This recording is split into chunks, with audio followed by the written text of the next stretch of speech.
तर हे जे एक्झाम आहे ना, ह्यात मला असं वाटतं ह्या एक्झामच्या सिलेबस बाबतीत खरं काही मोठं नाही आहे. तुम्ही जर ऑनलाईन गेलात, तुम्ही वेबसाईटवर गेलात जे-जेच्या, तर तुम्हाला सगळं मिळेल, की किती सब्जेक्ट असतात, किती मार्क असतात आणि किती वेळात ती एक्झाम होते आणि हे सगळे जे डिटेलिंग आहेत, ह्या ज्या फॉर्मल डिटेलिंग आहे, त्या तुम्हाला खूप तुम्हाला ऑथेंटिक पाहायचं असेल, तर तुम्हाला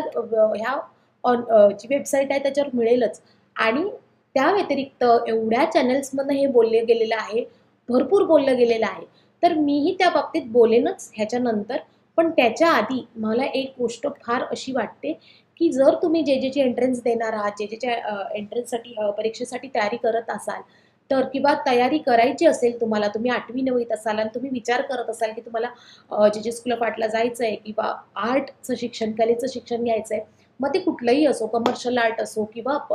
फाईन